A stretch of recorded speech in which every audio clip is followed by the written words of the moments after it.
Everyone, आप देख रहे हैं नेक्स्ट 9 लाइव और मैं हूं आपके साथ अंकिता मिश्रा।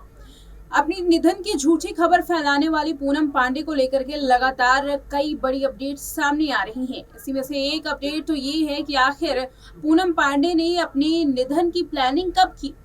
वैसे सभी को ये अंदाजा होगा कि पूनम पांडे ने निधन की प्लानिंग तब की जब हमारे देश का बजट पेश हुआ, जहां पर सर्वाइकल कैंसर का भी जिक्र किया गया, मुफ्त में वैक्सीन देने का भी जिक्र किया गया। लेकिन ये बहुत हैरान कर देने वाली बात है कि पूनम पांडे ने अपनी चीप पब्लिसिटी स्टंट के लिए आज से ही नहीं बल्कि महीनों पहले से ही प्लानिंग कर ली थी और पूनम पांडे की ये प्लानिंग का अब भांडाफोड़ हुआ है। पूनम पांडे की मुश्किलें इतनी ज्यादा बढ़ गई हैं कि एक के बाद एक कई लोग उनके खिलाफ केस की मांग कर रहे हैं। देखिए हमारी ये रिपोर्ट। अपने निधन की झूठी खबर फैलाकर उसे जागरूकता का नाम देने वाली एक्ट्रेस पूनम पांडे को लेकर इन दिनों काफी ज्यादा चर्चाएं की जा रही हैं। पूनम पांडे की मुश्किलें दिन ब दिन बढ़ती ही जा रही है। सर्वाइकल कैंसर के नाम पर अपने निधन की पुष्टि करने वाली पूनम पांडे अब लोगों के रडार पर हैं। जहां एक और लोगों ने यहां बायकॉट करने की मांग एक्ट्रेस को कर दी है, तो केस भी दर्ज कराने की कवायद यहां शुरू हो चुकी है। इसी बीच में अपनी चीप पब्लिसिटी करने के लिए एक्ट्रेस को इतना बड़ा नुकसान झेलना पड़ेगा, इसके बारे में शायद उन्होंने पहले से ही सोच लिया था, लेकिन उन्होंने फिर भी इस तरीके का काम किया। दरअसल दावा ये किया गया है कि पूनम पांडे ने अचानक ही इस तरीके का अवेयरनेस फैलाने का सोचा नहीं था, बल्कि ये तो महीनों पहले ही प्लान कर लिया गया था। हालांकि पूनम पांडे ने ये दलील दी कि सर्वाइकल कैंसर के प्रति जागरूकता फैलाने के लिए उन्होंने ये कदम उठाया। उन्हें पता था कि ऐसा करने से उन्हें लोगों से गालियां पड़ेंगी, पर उन्होंने अपनी नहीं बल्कि उन मासूम लोगों की सोची। अब इस पूरे मामले में पता चला है कि पूनम कई महीनों से अपनी नकली निधन की तैयारी कर रही थी, पर ऐसा करने के पीछे उनका मकसद सर्वाइकल कैंसर था या फिर नहीं, ये एक बड़ा सवाल है। दरअसल हालिया इंस्टाग्राम पोस्ट में जैसा कि देखा गया कि एक्ट्रेस की पीआर टीम एक पोस्ट शेयर करती है जिसमें उनके निधन की घोषणा होती है। 24 घंटे बाद इंस्टाग्राम पर फिर एक वीडियो आती है जिसमें पूनम पांडे लाइव नजर आ रही हैं और फैंस उन्हें लगातार इसको लेकर ट्रोल कर रहे थे।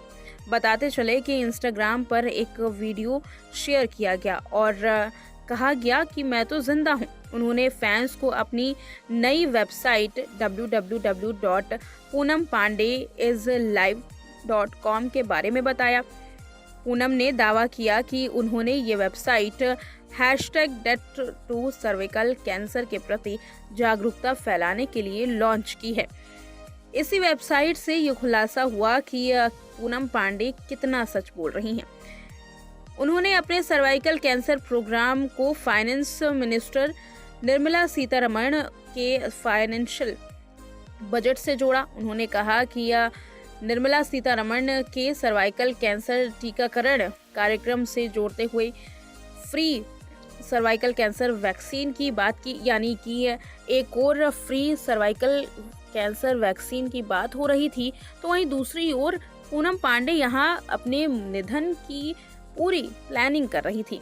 बताते चले कि जब डोमेन पंजीकरण रिकॉर्ड को खंगाला गया तो पता चला कि डोमेन तो आज से नहीं बल्कि पुराना है, जहां पर पूनम पांडे ने ये दावा किया कि उन्होंने वेबसाइट सर्विकल कैंसर को लेकर बनाई है।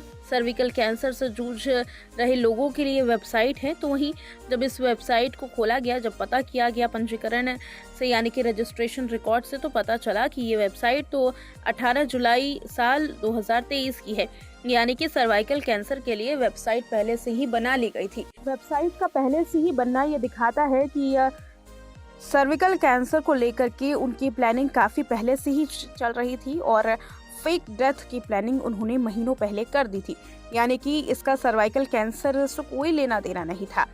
और अब चीप पब्लिसिटी का उनका ये स्टंट पूरी तरीके से साफ हो चुका है।